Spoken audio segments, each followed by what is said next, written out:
Hi everyone, my name is Amber, welcome back to my channel.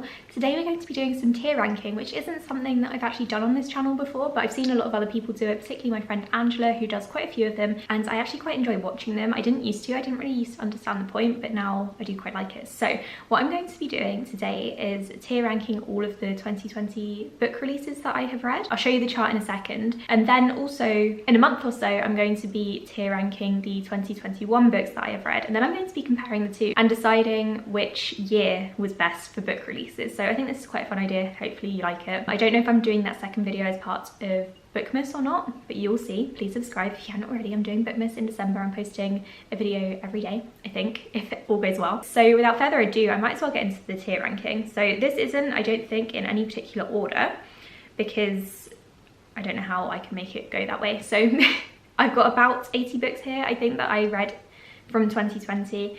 Let's get into it. First of all, we have the Ballad of Songbirds and Snakes, which I hated. So I'm going to put it in the worst category. I can't remember how many stars I gave it at the time, maybe 2, but looking back, I've forgotten most of it and I don't really understand the point of the book. So it's staying in the worst column, I think. Next, we have Be Not Far From Me, which I did really enjoy. So this one is a survival story about a girl who goes camping and then she gets separated from her friends and she has to try to survive in the wilderness. I think it's like on the Appalachian Trail or something. My American geography isn't great, so I could be wrong. But I've put that in the great category because I really enjoy it and I would highly recommend it. I really enjoy Mindy McGuinness's writing for the most part. Next, we have The Bride Test, which again was great. I love this one. One of the main characters is autistic. It's fantastic rap. I loved it. Next, we have Transcendent Kingdom. I'm going to put this in good/fine. It's definitely more of a good book. I wouldn't say it's great, just for my taste. Homegoing by her was absolutely fantastic, but this one I think is going to have a very niche audience because of what it's about. So the main character is dealing with a lot. I do talk about it in one of my wrap-ups if you want to go and check it out. Next, we have Evidence of the Affair. I'm putting that in good, fine as well. It was a good one. I had no problems with it. It wasn't boring, and yeah, it was good. So this is told in letter format between two people whose partners were having an affair with one another. So yeah, loads of fun. Next is The House on the Lake, which I have completely forgotten, so it's going into nah. Spell Hacker is also going into nah. I don't really remember much about it. I think I found it quite boring and the world building wasn't all that good, so it's gonna go in there. Yes, No, Maybe So was good/fine. This one is about, it's YA contemporary about teenagers who are trying to get people to vote. And they're sort of campaigning. Bitter Falls was good/fine. I wouldn't say that one's great. I did prefer the other books in that series. It's part of the Stillhouse Lake series, and the first few books were definitely the best. Five Total Strangers, again, good/fine. I didn't have any problems with it, but it's not the best YA thriller that I have ever read. I think I'm quite picky with YA thrillers, come to think of it. There wasn't really anything special about it. It's about 5 strangers who are on the same flight, I think, and then they all get in a car together because their flight, like, continuing flight or their taxis or something get cancelled and they all have to travel together because they're all going to the same place. The Cousins was again good/fine. I actually really enjoyed this one. It wasn't great, but it was a good book. I've done a full review on it if you want to go and watch it. It's a YA thriller by the author of One of Us is Lying. The Hand on the Wall is going in nah because I didn't like it at all. I quit the series. The romance in this book was atrocious. The main romance between the main character and her love interest is awful. It's borderline abusive. I've done a review on it, I think. It's honestly the worst thing I have read in a YA book in a while, so yeah, no. Actually, maybe I should move it to the worst. I'm gonna move it to the worst because of the romance. The Inheritance Games is great. I loved it. I did a full review on this one as well. I'll link it up above. This is another YA thriller. More of a mystery, really, about a girl who inherits a bunch of money from a stranger and she has to go and live with the stranger's family in order to properly inherit it after a few years. Mexican Gothic was good/fine. That was our first Space Lions book club book, actually. I enjoyed it. I enjoyed it a lot. Incendiary, I would say that's great. Maybe good. Let's go with great. I enjoyed it. It was a good fantasy book that had a lot of tropes that I enjoyed. Beach read is going in nah because it was missold to me. It's not a beach read. It's set by a lake and it was boring. The Perfect Escape was fine. I don't remember much about it. It didn't really stand out to me at all. It's YA contemporary about, can't really remember, 2 people who do some sort of challenge together, I think, and they're nerds. I don't know. The Wreckage, nah, I don't really remember much about that one, to be honest. It's a thriller set in the UK. Yeah, don't remember much. The Midnight Library was fine, not amazing. It was you know, just okay. Again, I don't have much to say about all of these good slash fine books because I don't remember most of it. Docile is a difficult one because I have no idea what to think of it. I'm gonna put it in nah, because I wouldn't say that it was good, and it's definitely not good for everyone. It definitely depends on your taste. I don't think the relationships in this one were handled very well, although the world building was quite interesting. It read a lot like a story from Literotica, and that's definitely not for everyone, so it's going there. I didn't like the romance and the way it was handled, and the kind of hopefulness that it had towards the end, because it's not a hopeful relationship. Anyway, I Killed Zoe Spanos can go in good or fine. This is another YA thriller. I actually enjoyed this one, and I remember little bits and pieces about it. It's set, I think, in the Hamptons. Is that fancy place in America? I think it is. And someone died. That's most of what I remember.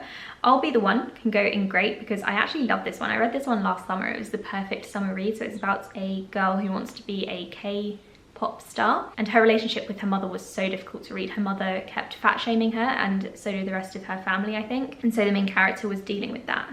The Switch was boring. That's going in nah. Not much to say about that one. It was a huge letdown after The Flasher. The Falling in Love montage was fine. Like, it's okay as a standard YA contemporary. Harrow Lake was again good. It's a good horror book. It's very creepy in some parts, but again, I don't remember lots about it. It hasn't really stuck with me. Raybearer was great. It's a really good YA fantasy series that reads almost new adult or adult, I would say. There are definitely some elements to it that felt a little bit older, and I'm really looking forward to reading the sequel at some point. Grown was great. I'm doing a whole video on me reading all of Tiffany D. Jackson's books, and this one's obviously in there. I talk about it more there, but I don't think I've uploaded it yet by the time you're seeing this, but soon I will get to it at some point. So I just need to read the final book. My Dark Vanessa, absolutely all-time favourite. 5 out of 5 stars. I'm going to do a full review on this one because it's absolutely fantastic. So this is about a girl called Vanessa who starts school, goes to a new school as like a 14-year-old, I think, and her teacher, literacy teacher, English teacher is what I was trying to say, preys on her and grooms her, and she starts to think that they're in a relationship, and it's disgusting, but it's such a good book. So well done. Ready Player 2 was the worst. I barely finished it. I don't remember much about it. It shouldn't have been a sequel. Wranglestone was actually a really good zombie book. I'm putting it in good instead of great just because I feel like it fits a bit better there, because it hasn't really stood out to me. But I think if there is a sequel, I think this is the first book in a series, if the sequel does come out, it has potential to be great. So it's like a queer zombie story. The zombies aren't queer, the main characters are. And next we have The End of Her. I didn't hate it, I don't think, but I don't remember much about it, so that one's fine. Survivor Song, I wouldn't recommend. That was kind of not what I was expecting. Basically, it's about a rabies virus that kind of mutates and turns people into zombies, and I thought it was going to be a zombie apocalypse survival sort of thing, but instead it's just the main characters trying to survive one night. I don't know, I was just expecting a bit more. Tweet Cute was great. I love that YA story, really good. Found No Cornfield, I'm gonna put in nah because it's not the worst, but I think I gave it 2 stars. I didn't really think it was written very well. It probably would have been better as like a screenplay or something. One by One by Ruth Ware, I'm gonna put that in all-time favorite because the longer I've sat on it, the more I've realized that I really enjoyed the setting and it really stood out to me. So this is a thriller book. It's an isolated thriller, so they're in a chalet, I think in France, it could be the Swiss Alps, and they're at sort of like a work retreat, and then they get snowed in literally because there's an avalanche which destroys part of the house, and someone has to go for help. Other people start vanishing. The killer is in the house with them, and oh, I loved it. So good. Sound of Stars, I'm going to put in nah. I don't remember much about it, but I was very bored and I didn't like the romance. I also don't really love stories about music, I've realised, and this one had a lot of music references in it. Woven in Moonlight, I'm going to put in nah because I found that very boring. Clickbait was fine. Not much to say about that one. Standard YA contemporary. The Guest List, I'm going to put in great. I really enjoyed that one. This is another isolated mystery. It's about a wedding on a remote island in Ireland, or off the coast rather. Someone dies at the beginning, and then it goes back in time and you have to sort of put it all together and figure out who's going to die and who's done it, obviously. Good Girl, Bad Blood is going to go in all-time favourite, although I only gave this one 4 stars, but I did love this series as a whole, so that's going in there. The House in the Cerulean Sea is going in great. Over Time, I don't think it's an all-time favourite. It hasn't stuck with me quite at that level, but I loved it, and it's one that I'm going to reread, and then maybe if I love it still, I can upgrade it to all-time favourite. That is one of my all-time favourite covers though, I love it. Clap When You Land was good/fine, could have been better. I don't really love books set or written in verse, to be honest. That's more of a me thing, I know, but you know, that's how I felt about the book. Sex and Vanity by Kevin Kwan is going in the worst. I DNF'd it, I didn't like it at all. The Burning God is going in the worst because I'm spiteful, and that was an awful, awful ending to the series. I think I gave it 2.5 stars at the time, but that was me being generous. I've done a full review of this one if you'd like to go and watch it. I'll leave it linked up above.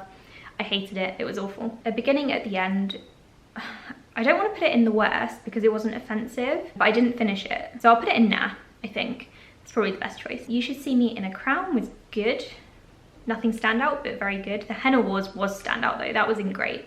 So this is about 2 female teenagers who start rival henna businesses, and one of them doesn't really, well, she doesn't at all, have any background or cultural background to support that. She's kind of infringing on another culture, but then they fall in love, so it's all good. This time next year, I don't remember much about it, but it was fun to read over the Christmas holidays. The Lucky Ones, again, don't remember much about it. I think this is about school shooter survivors, I think. Death of Vivek Oji, I'm gonna put that in the worst. I really didn't like it. I didn't like there was incest, so that's going there.